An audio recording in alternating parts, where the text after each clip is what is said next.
Então vamos nos colocar na presença de nosso Senhor Jesus Cristo, pedir para que hoje Ele nos guie neste encontro, para que tudo seja para a honra e glória do seu santo nome. E oferecer este momento em memória das almas do purgatório. Então vamos rezar então uma Ave Maria, pedindo também que ela receba este nosso encontro, nos consagrando a ela. Ave Maria, cheia de graça, o Senhor é convosco. Bendita sois vós entre as mulheres, e bendito é o fruto do vosso ventre, Jesus. Santa Maria, Mãe de Deus, rogai por nós, pecadores, agora e na hora de nossa morte. Amém. Permanecemos então no nome do Pai, do Filho e do Espírito Santo. Amém. Bom, então a nossa conversa de hoje, é sobre o perdão. Antes de entrar propriamente no assunto do perdão, eu vou só colocar algumas prerrogativas que a gente diz. Te apresenta que tu é nova aqui no CEA da São José. Me apresentar? É. Tá. Então, eu sou a Adriana, tá? Sou casada com o Leonardo, que é do grupo do CEA lá da Nossa Senhora da Conceição Aparecida. Tenho 44 anos, tenho 5 filhos e agora eu estou dona de casa. Fui funcionária pública por uns quase 20 anos e agora eu estou em casa. E servindo a Deus, e a família. Então vamos começar. Então antes, para a gente fazer alguns conceitos, porque que depois a doutrina nos ensina algumas coisas, porque tem uns conceitos anteriores. Então, o que diz o catecismo? Nossa aula é toda sobre o catecismo, tá? O que diz o catecismo a respeito do pecado, Então, o pecado, ele é uma ofensa a Deus, E ele também é um ato contrário à razão. Então, toda palavra, tudo que nós dissemos, tudo que nós fazemos, ou tudo que nós desejamos, que é contra a lei divina, é uma ofensa a Deus. E também fere a razão, ou seja, ela fere a natureza do homem. Então, esses dois pontos em relação ao pecado que nós vamos analisar, Então, por que nós podemos dizer que o pecado, ele fere a razão? Então, já lá, na antiguidade, Aristóteles dizia que o homem, para ele se aperfeiçoar, ele devia se aperfeiçoar naquilo que diferencia ele dos outros animais. E o que nos diferencia dos outros animais ou das outras coisas criadas, O que nos diferencia é a razão. Ou seja, o homem, diferente dos animais, não age por impulso, ou não deveria, O homem tem a capacidade de pensar, de analisar e de julgar as suas ações. E quando o homem faz isso, ele também, baseado numa situação, ele toma uma decisão. E essa decisão do homem é livre. Então, o homem ele pode escolher agir para o bem ou para o mal. É uma escolha do homem, Diferente do animal que ele age por impulso. O homem tem a capacidade de pensar e analisar e tomar sua decisão. Então, o que se dizia em relação a isso? O homem que, baseado nessa sua análise, nesse seu julgamento, ele escolhe uma boa, agir bem, por bem, ele se aperfeiçoa. E ele vai em direção ao fim para o qual ele foi criado, a felicidade. Já o homem que ele age mal, ele vai contra a razão, porque ele vai para o lado oposto do que gera seu fim, ou seja, do que ordena para o seu fim. Tá? Isso, então, já Aristóteles dizia, então, todo ato humano pode ser bom ou mal, se nos conduz ou nos afasta para o fim para o qual fomos criados. Tá claro isso? Tá, só para entender, para a gente continuar passando. Então, o homem, para ser bom, já se dizia isso, ele deverá ter bons hábitos, escolher então agir bem. Isso levará a uma vida de virtudes. e a sua felicidade, ou seja, ao seu fim. Já o homem que escolhe agir mal, ele vai agir de uma forma viciosa, que é, ou seja, é o oposto da virtude. E como ele age de forma viciosa, ele vai então em direção oposta ao seu fim, a infelicidade. Tá? São Tomás de Aquino, ele segue essa mesma linha. Claro que aí nós já temos o advento do cristianismo, né? Que se pauta também no amor. Mas antes, São Tomás de Aquino, ele segue essa mesma linha, dizendo que o homem, para agir bem, tem que agir conforme a razão, né? Então ele vai dizer o quê?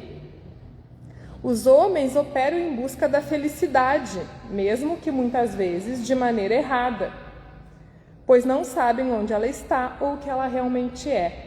Ou seja, o homem ele sempre busca a felicidade.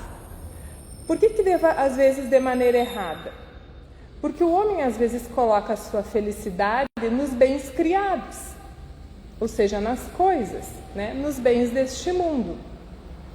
E não coloca a sua felicidade no bem maior, que é o bem supremo, que é o próprio Deus, né? Então ele vai dizer o quê? O fim para o qual o homem age e para o qual foi criado é a felicidade. Porém, o homem que não ordena a sua felicidade para o bem eterno, ou seja, para Deus, ele acaba não atingindo esse bem, né? E para ordenar o homem para este bem, ele tem que agir conforme a razão, ou seja, ter uma vida de virtudes. Então ele segue na mesma linha, né, que fala o Aristóteles. Então a gente entende o quê?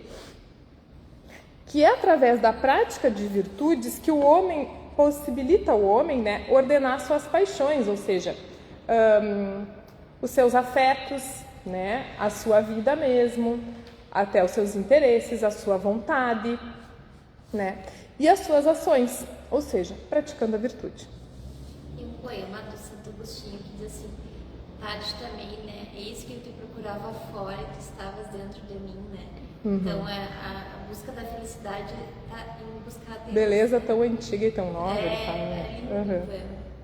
Então, São Tomás de Aquino vai dizer o quê? Que o homem que não estiver ordenado à felicidade perfeita, ou seja, a felicidade eterna, não a alcançará, né? E aqui nesta terra, ele diz que só é possível a gente participar dessa felicidade perfeita, seria uma participação na felicidade divina, exatamente ordenando as nossas ações, o nosso agir, né? Todo o nosso ser, pela prática das virtudes. E a virtude está relacionada a eu agir bem, e eu agir bem está relacionado a eu escolher bem, então a eu agir com a razão, tá? E isso consiste em quê, então? Em eu evitar e afastar-me do mal, ou seja, eu evitar o pecado, então eu estaria agindo bem, me afastando do pecado, e eu buscar o bem, afastar-me do mal, evitando o pecado, e eu buscar o bem, que daí a gente já entra um pouco, que é o perdão, tá? Então essas duas ações estariam relacionadas à racionalidade, tá? Então uma das coisas do pecado, então, fere a racionalidade, a natureza humana. A outra, que é a mais importante, já nós, né, principalmente, que já conhecemos, né, e somos cristãos e já conhecemos a doutrina católica, é uma ofensa a Deus. Então, o pecado, acima de tudo, ele é uma ofensa a Deus, porque ele transgride as leis divinas. Então, quando nós pecamos, nós estamos transgredindo as leis divinas. E quando nós transgredimos a lei divina, nós ofendemos a Deus, tá? São Tomás também vai dizer o seguinte: devemos a Deus aquilo que lhe negamos, mas que é seu direito. E este consiste em cumprirmos sua vontade, preferindo-a, a vontade de Deus, à nossa. E quando nós não fazemos isso, quando nós colocamos a nossa vontade acima da vontade de Deus, nós negamos um direito que é de Deus. E isso se chama pecado. Tá difícil. Então, os pecados são, portanto, nossas dívidas, cujo perdão devemos pedir. Então, toda vez que nós transgredimos as leis de Deus, nós pecamos, porque nós fazemos a nossa vontade e não a vontade de Deus. E também porque nós não agimos conforme a razão, que sempre busca o bem, tá? Então, e por que nós temos essa dívida contra Deus? Por que nós temos que cumprir a vontade de Deus e não a nossa, né? Então, continua a explicação. Porque tudo foi criado somente por Deus e porque Ele quis. E ao criar, Deus tem um propósito para que tudo atinja o seu fim. Seu fim, ou seja, qual que é o nosso objetivo final, né, da nossa vida. Tá? E qual que é o objetivo final? Então, nós já vimos a felicidade eterna, ao final de tudo, e a participação na felicidade eterna aqui nessa terra. Né? Então, o fim mesmo é o próprio Deus, né? A visão beatífica de Deus, a felicidade perfeita, o paraíso. Nós vimos, então, que para chegar a esse fim, nós precisamos agir com a razão.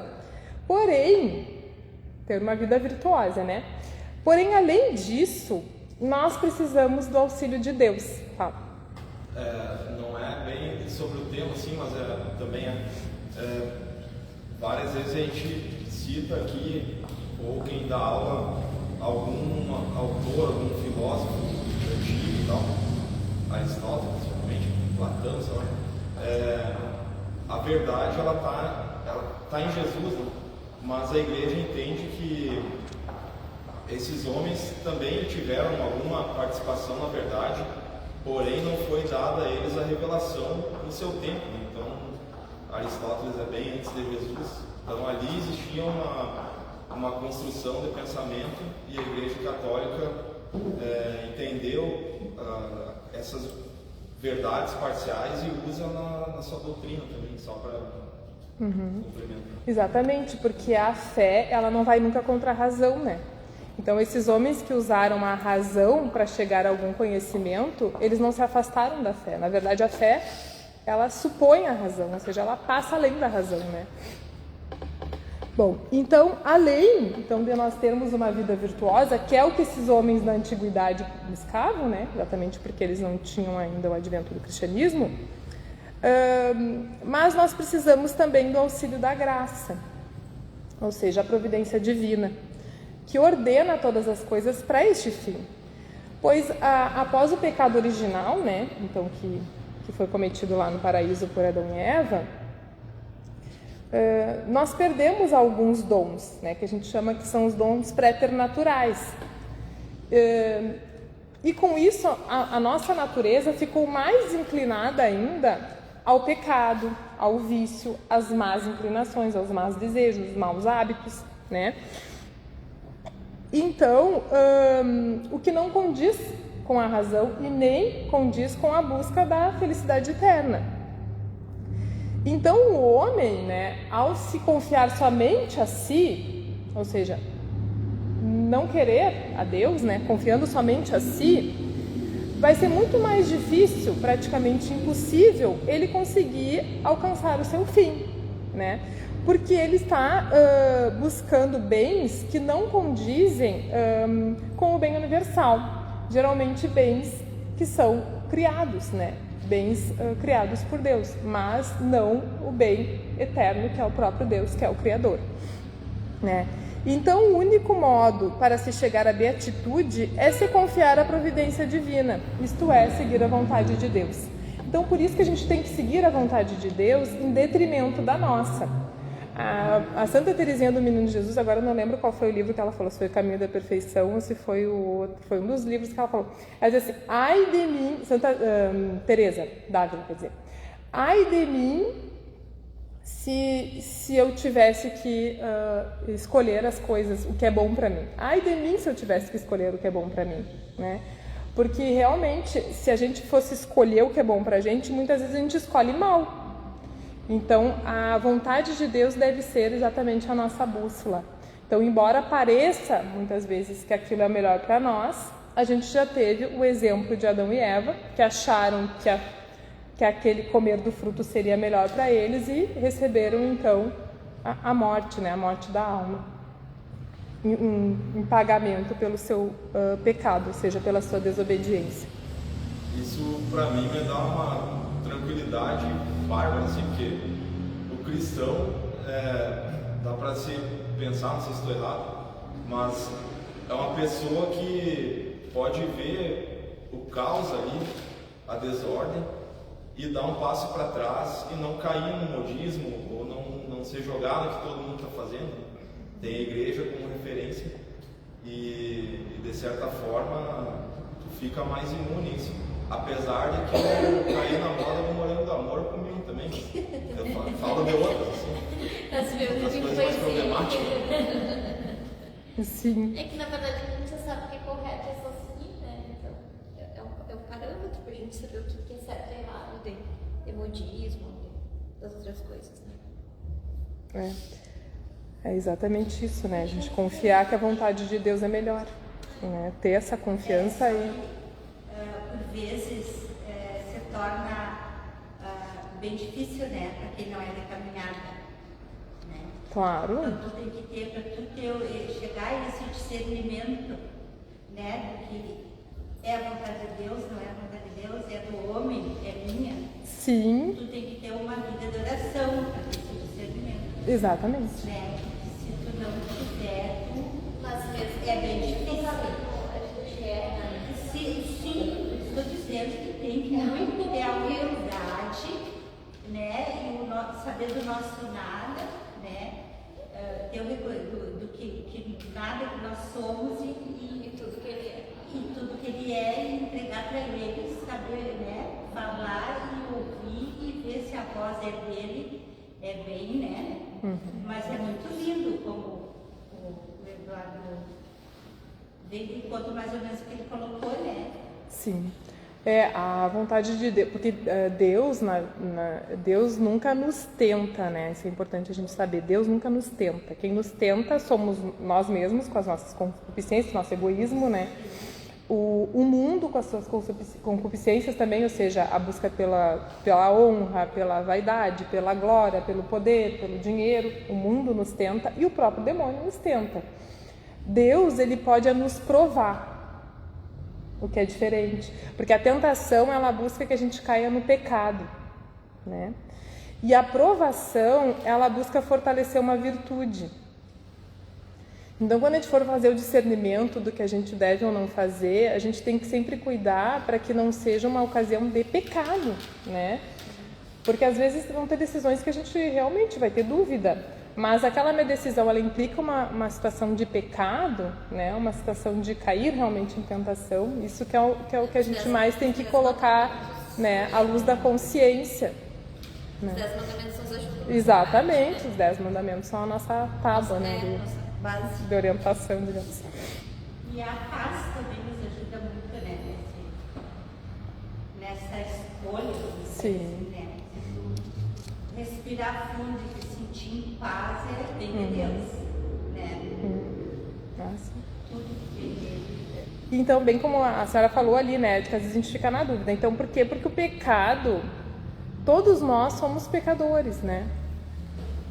Então, mesmo após, digamos, o batismo, a gente acaba voltando a pecar. E o pecado, ele gera uma pena, né? E essa pena, ela pode ser temporal, né? Que seria uma dívida que a gente terá que pagar ou aqui na terra ou no purgatório. Então, essa pena a gente chama pena temporal. E existe uma pena eterna, quando o pecado é mortal. Essa pena eterna, então, pelo pecado grave, ela nos priva da comunhão com Deus, né? Ou seja, uma pessoa que morre em pecado mortal, ela está privada da comunhão com Deus. Então, ela é incapaz de obter a vida eterna. Então, a pena deste pecado é a própria privação de Deus e a condenação eterna. Já o pecado venial, né, ou seja, aquele que não nos tira da comunhão com Deus, mas mesmo assim, ele, vamos dizer assim, que ele ofusca nosso relacionamento, ele também, a gente também deve uma pena, né, porque tem consequências para nós. E também exige purificação. Essa pena a gente chama temporal, né? Então essa que a gente vai ser a purificação aqui na terra ou no purgatório. E essa purificação aqui na terra que a gente estava falando anteriormente, né? São as provações. né? Então, através das provações, é um dos meios, claro, não só esse, né? Mas é um dos meios de nós purificarmos, então, a nossa pena temporal, tá? Mas o pecado, de toda forma, ele sempre causa mal, alguns males ao pecador, né?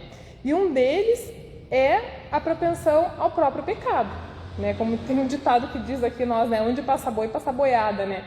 Então, mesmo os pecados que não são mortais, nós temos que, de alguma forma, pedir o perdão, né? O perdão do pecado venial não necessariamente precisa ser conseguido através da confissão, tá? O pecado mortal, sim. O pecado venial, não. Mas, de qualquer forma, a gente tem que buscar a remissão desse pecado. Depois a gente vai ver algumas formas que tem da gente conseguir, tá? Obter esse perdão. Cometendo ele. Exatamente. A propensão, porque é venial, não precisa confessar, não vou dar bola para ele. Mas, né? Ele é a porta de entrada. Exatamente. Também ele gera no homem inclinações perversas, um pecadinho ali, outro lá, né? Obscurece a consciência, então às vezes a gente começa a achar que não é mais pecado, né? Já fiz tantas vezes que isso daí não é mais. E corrompe a avaliação concreta entre o bem e o mal. Então, o julgamento errado, então aquele que acha que está buscando o bem, na verdade está buscando o mal. Então aqui tem mais algumas coisas que fala sobre, né, a marca na alma, que a deixa feia, no caso, a aversão da parte de Deus, a fraqueza aumenta a propensão a pecar, pena que terá que cumprir, e o exílio do reino dos céus, se for um caso de pecado mortal, tá? Então o pecado e a vida viciosa, indo contra a lei eterna, não permite que o homem alcance a beatitude, ou seja, o fim último. Então, considerando, né, que todos nós somos pecadores, nós devemos, então, pedir perdão, né? E quem é que pode nos perdoar? Somente Deus perdoa, né? O catecismo diz assim, somente Deus perdoa. E a própria Sagrada Escritura aqui, né, fala lá no Evangelho de São Marcos, né, 2:10, o Filho do Homem tem na terra poder para perdoar os pecados e exerce esse poder, né? Quando ele diz, teus pecados estão perdoados. E é em virtude dessa autoridade de Cristo que ele transmite, então, depois para os apóstolos e depois, né, a igreja, os bispos e os padres, enfim, que exercem essa autoridade em nome de Cristo, né? Então, quem perdoa não é o padre, quem perdoa é o próprio Cristo, tá? E por que Deus tem poder de perdoar os pecados? Então, porque tem uma analogia que é feita até com o livro de Daniel. Não sei se vocês... Acho que a maioria conhece, né, a história de Daniel na Cova dos Leões, né? É famosa a história. Então, que Daniel, ele era um ajudante do rei, muito querido do rei, vou só resumir. E alguns outros, né, servos começaram a ficar com ciúmes e então criaram uma lei, pediram para o rei assinar uma lei ali para que todos aqueles que adorassem o seu Deus, o Deus que não fosse o rei, teriam que ser condenados à Cova dos Leões. Eles fazem tudo isso porque eles queriam condenar o Daniel, né, porque sabiam que Daniel todos os dias rezava para Deus. E no final das contas eles conseguem que isso aconteça, ou seja, o rei promulga a lei e eles conseguem pegar então o Daniel rezando e o Daniel acaba tendo que ser condenado. E o rei, o que a gente vê ali? Que o rei, mesmo ele tendo promulgado a lei, ele não queria colocar o Daniel na Cova dos Leões, porque ele gostava muito. Mas, mesmo o rei que promulga a lei, está sujeito à lei, né? Então, o São Tomás, ele vai dizer exatamente isso, né? Que Deus, por ele não estar sujeito à lei, ou seja, por ele ser onipotente, todo-poderoso, ele não está sujeito à lei, ele pode perdoar os pecados. Ou seja, o Dário, ele não pôde perdoar Daniel, ele teve que se fazer cumprir a lei. Por quê? Porque ele estava sujeito à lei, né? A mesma coisa nós, os nossos juízes, eles são sujeitos à lei que eles aplicam, né? Se eles cometerem aqueles crimes, eles terão que pagar o crime, né? Então, já Deus, ele não está sujeito à lei. Então, ele pode perdoar as nossas dívidas. Então, quem perdoa é Deus. Nós, quando nós perdoamos, nós somos partícipes do perdão de Deus, né? Mas quem perdoa é Deus. E isso mostra, então, a onipotência de Deus, tá? E ele perdoa, então, pelo seu poder e pela sua misericórdia. Só uma coisinha, só Claro. uma coisinha, eu sempre fico às vezes às vezes assim, eu digo, me perdoa. E eu não sei se eu quero, se eu estou errada, né? Eu costumo dizer assim, agora falou isso aí, me veio. Eu não tenho que pedir perdão, tenho que pedir perdão a Deus. Eu te desculpo, mas o perdão não é Deus. Perdão é uma ação, né? Mas às vezes eu acho errado, por exemplo, eu dizer eu te perdoo. Não sei. Não, errado não tá, porque na verdade a gente participa do perdão de Deus, né? Tanto é que depois aqui vai dizer exatamente isso, tanto é que no Pai Nosso a gente diz, né? Perdoai as nossas, é a parte final, né? Mas perdoai as nossas ofensas, assim como nós perdoamos a quem nos tem ofendido. É uma condição para a gente receber o perdão. Você cai nessa de dizer, sabe? É. Não preciso me pedir perdão. Tu tem que pedir perdão para Deus fazer. Eu desculpo, mas perdão tu tem que pedir. Não, mas nós damos o perdão também. Às vezes eu sinto assim, certas coisas tu te acha assim que tu vai tô perdoando, sabe? Aquela coisa de te achar que tu tem esse direito. Só tem que cuidar se o ato que a pessoa fez é um pecado, ela tem que confessar, né? Mesmo que eu acho que isso é. Claro, por isso mesmo, porque o perdão é uma ofensa primeiramente a Deus, né? E Deus primeiramente perdoa, mas nós participamos desse perdão. Então o fato de tu perdoar não apaga a Não pena apaga, do pecado dela, né? Então ela, por mais que tu perdoe, se tu não perdoar, se ela confessasse, o pecado dela está perdoado, né? Mas é que as pessoas têm essa coisa de achar que tudo tem, né? Então, agora tu já disse, se tu cometeu um pecado, analisa a tua consciência, tu confessa. Pois é, como? Muito bom. A gente fica falar sobre. Então, assim, quais pecados podem ser perdoados? Então, todos os pecados podem ser perdoados se ocorrer arrependimento sincero. Dos mais piores. Tem uma passagem no Evangelho de São Mateus que fala: todo pecado e toda blasfêmia serão perdoados, mas a blasfêmia contra o Espírito Santo não será perdoada. Então, o que quer dizer isso? E o Catecismo nos explica também, né? Que a misericórdia de Deus não tem limite. Ou seja, não existe pecado que não possa ser perdoado. Não existe pecado que não possa ser perdoado. Mas a blasfêmia contra o Espírito Santo, ela diz respeito àqueles que deliberadamente recusam receber o perdão de Deus e a sua misericórdia. Então, São Tomás vai dizer também, sempre recorre a São Tomás, né? Mas é aquele que por ele mesmo, ele exclui os meios pelo qual ele poderia receber a graça. Ou seja, aquele que recusa deliberadamente a acolher a misericórdia de Deus pelo arrependimento e rejeita o perdão de seus pecados e a salvação oferecida pelo Espírito Santo. Então, aqueles que buscam o arrependimento e o perdão serão perdoados sempre. Todas as vezes que pedirem perdão, todas as vezes que se arrependerem, todas as vezes que recorrerem a Deus. Então, não existe limites para o perdão de Deus. Não existe limite para o perdão de Deus. É só quem não quer mesmo. Só quem não recusa deliberadamente, né? Deliberadamente quer dizer conscientemente. Conscientemente a pessoa escolhe não querer o perdão e não querer a misericórdia divina. Está relacionado também ao desespero. Tá? Tem duas coisas que a gente não está aqui, né? Mas eu lembrei agora.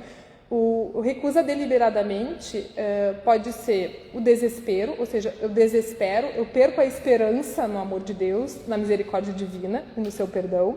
Ou pode ser também a presunção, ou seja, eu acredito que Deus perdoou todo mundo, então eu estou perdoado, eu não preciso fazer nada, eu não preciso pedir perdão, eu não preciso me arrepender.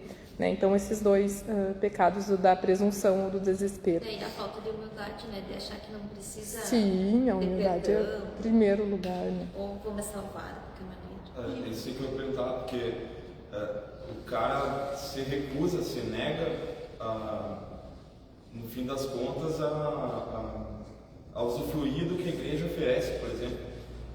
Seria nesse sentido, tipo, a igreja me oferece sacramento, eu poderia buscar. Eu acho que não era nem igreja, é recusa Jesus de Deus de qualquer maneira, mesmo que não seja católico, recusa assistência de. Tá, mas é a pessoa que eu já escutei isso, assim, de dizer assim, eu digo, mas todo mundo é pessoa que confessar, né? Não, se confessar. Você só para Não, para não se confessar por causa que tem que ser confessar o pecado pagado. Mas o tempo é Cristo. Ele não está Sim, mas tem, né?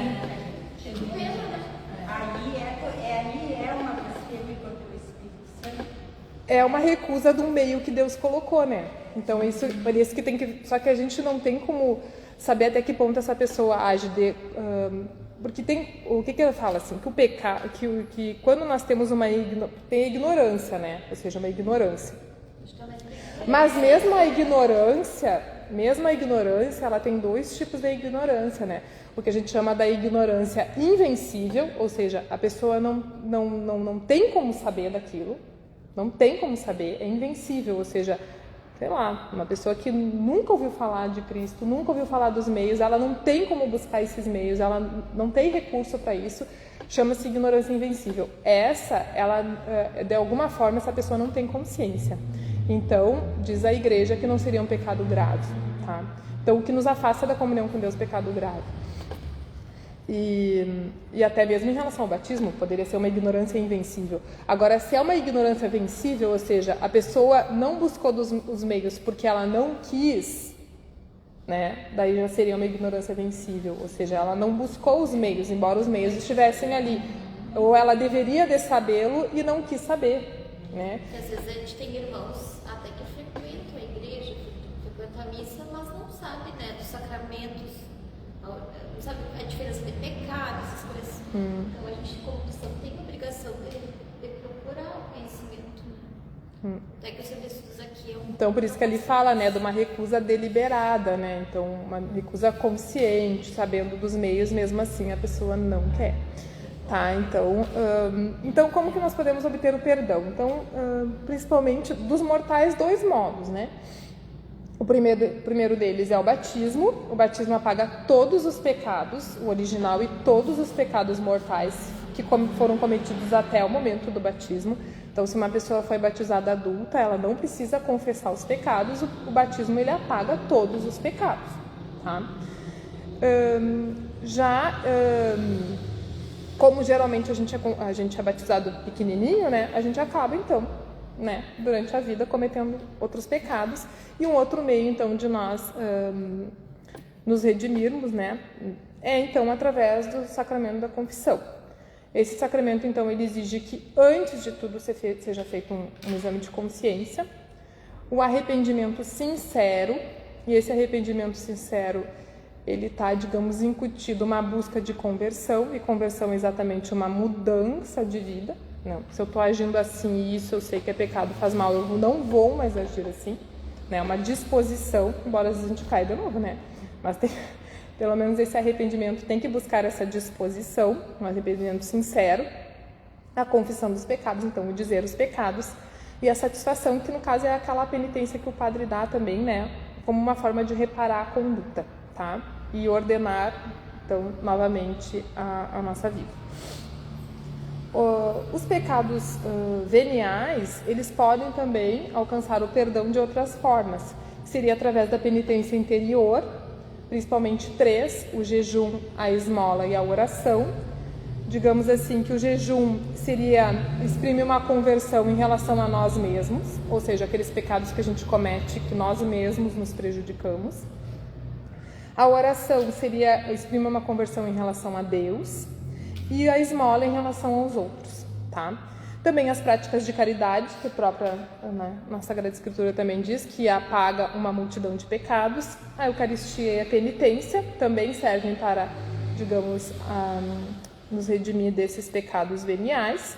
Também são antídotos para faltas cotidianas e preserva do pecado mortal. a leitura das Sagradas Escrituras, a oração do Pai Nosso, a liturgia das horas e também a participação em tempos e dias de penitência no ano litúrgico. Então, esses são os meios que nós temos de alcançar o perdão. Tá?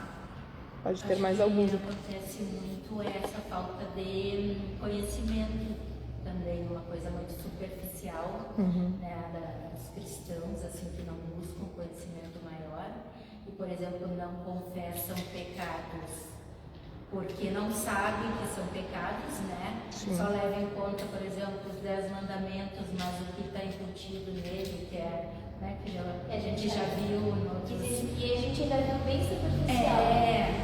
E aí, então, tu não confessa, por exemplo, nunca matei ninguém, mas e aí as outras questões que entram nesse... A gente viu que até o falar, até o falar no nome de alguém. E aí, quando a gente não sabe ou não tem esse conhecimento, a gente não confessa, porque acha que não está pecando, né? Então, mas hoje em dia, eu acho que as pessoas não podem dizer assim, chegar lá na hora do vamos ver, né, do juízo final, eu não sabia, né, Deus, não sabia, porque a gente tem tudo, porque tu abre o Instagram, tu vê uma informação, tem aqui, a gente transmite online. É aquela coisa de buscar o conhecimento, por isso que eu digo assim, antes era muito mais difícil, sim, né? Eu adquiria um livro, não tinha muito acesso, né? Não tinha, era passado mais uma tradição mesmo familiar, assim, né? Isso, a família não era bem... exato. Eu ia na missa porque tinha que ir, mas não era educado para aquilo, né? Por isso que a gente tem que investir em catequeses fortes. Sim. É importante os catequistas se aprofundarem. Bom, então nós vimos a forma que nós temos de pedir perdão e agora os efeitos do perdão. Então o perdão, no caso de um pecado mortal, ele nos coloca novamente em comunhão com Deus, né? Então abre as portas do céu para nós e nos redime então da pena eterna, né? A gente fica levinho, né? Então ele vai fazer essa analogia, né, com esse servo do rei que pede então, né, a dispensa dessa dívida, mas que depois não dispensa a dívida do seu servo que lhe deve 10 denários, 100 denários, uma coisa assim, bem menos, muito menos. Então, São Tomás vai dizer exatamente o quê? Que o homem que recebeu grandes coisas, mas não soube dar das pequenas, né? Então, aquele que está disposto a pedir dispensa de uma dívida cometida, age coerentemente, desde que, da mesma forma, esteja disposto a perdoar, ao menos imperfeitamente, o seu irmão que pede perdão por uma dívida cometida contra ele. Então, essa deve ser a nossa, digamos assim, a nossa tentativa, né? Quando alguém nos ofende ou, né, nos causa algum prejuízo, é de nos comparar com o perdão de Deus. Porque a misericórdia de Deus não tem limite, né? E nós recebemos grandes coisas de Deus. E que devemos aprender a dar pequenas, que é o nosso perdão. E o catecismo entende que nós somos fracos, né? Nós não somos como Deus, né? Então ele vai dizer o seguinte, que não está em nosso poder não mais sentir e esquecer a ofensa, né? Às vezes a gente realmente não quer mais sentir aquela dor, né? Aquele sofrimento da ofensa, mas a gente sente, né? Então ele vai nos dar os meios, mas o coração que se entrega ao Espírito Santo transforma a ferida em compaixão e purifica a memória, transformando a ofensa em intercessão. Então a oração cristã chega até o perdão do inimigo, é através da oração, transformando o discípulo e o configurando a seu mestre. O perdão dá testemunho que o amor é maior que o pecado. Então, essa exigência pode ser difícil e até impossível aos homens, mas para a graça de Deus, tudo é possível. Então, né, terminando nosso encontro, pode falar. Só tirar uma dúvida, não sei se eu entendi direito. se eu não consigo perdoar uma pessoa, pelo menos eu tento rezar por ela, que talvez uma hora eu consiga, seria isso que o catecismo diz. Tem que perdoar. A gente tem que estar disposto a perdoar, mesmo que o nosso sentimento não seja esse, né? E pedir para que Deus, porque ele diz assim, a oração chega até o perdão, né? Então, a gente pedindo a luz para que Deus, né, na oração, pedindo a luz para que Deus nos ajude a perdoar, rezar por esse que nos ofendeu. É um esforço, realmente é um esforço, mas que a partir desse esforço Deus vai transformando o nosso coração e nos configurando ao dele. Porque, como a gente viu ali, né, nós temos a nossa razão, que nos deve orientar na nossa atitude de uma vida virtuosa, mas nós temos as nossas, digamos, inclinações para o mal. Então, nós precisamos de quê? Do auxílio da graça. Então, muitas vezes esse perdão só será dado pelo auxílio da graça de Deus, né? E esse auxílio da graça nós devemos pedir através da oração, né? Fazendo, então, rezando por aqueles que nos ofendem, fazendo sacrifícios por eles de forma, digamos, racional, mas contando com o auxílio da graça de Deus. Que é só a ação da graça de Deus que vai realmente configurar o nosso coração de Cristo e nos ajudar, nos auxiliar a sermos misericordiosos como Ele é conosco. Nós mesmos é muito difícil. Exatamente. Então ele vai dizer exatamente, o catecismo diz isso, né? O que parece impossível aos homens, ou seja, muito difícil, chega a ser, dependendo, a gente tem casos muito graves, né? Ou seja, mas para Deus não é impossível. Então, mesmo quando as nossas forças não chegam até lá, né, o nosso amor não é assim, de Deus é. Então, que nós possamos sempre contar com o auxílio da graça, né? Nunca perder, digamos, a esperança de realmente configurar o nosso coração ao dele. Então, é isso. Então, vamos agradecer a Deus por este momento. Geralmente, quem fala é quem mais precisa ouvir. Então, que Deus nos abençoe neste dia, que nós possamos realmente, que esses ensinamentos, que são ensinamentos de Deus, né, são ensinamentos da Igreja, possam realmente nos converter, né, nos ajudar a cada vez mais nos configurarmos a Cristo e buscarmos estes bens eternos, né, em detrimento da nossa vontade, em detrimento dos bens aqui na Terra, que muitas vezes nos corrompem e nos fazem nos afastar daquilo que é o mais precioso, que é o amor de Deus. Então, vamos rezar então um Pai Nosso, né, já pedindo perdão a Deus pelos nossos pecados e já perdoando também os nossos ofensores. Pai nosso, que estais no céu, santificado seja o vosso nome. Venha a nós o vosso reino. Seja feita a vossa vontade, assim na terra como no céu. O pão nosso de cada dia nos dai hoje. Perdoai-nos as nossas ofensas, assim como nós perdoamos a quem nos tem ofendido. E não nos deixeis cair em tentação, mas livrai-nos do mal. Amém. Permanecemos em nome do Pai, do Filho e do Espírito Santo. Amém.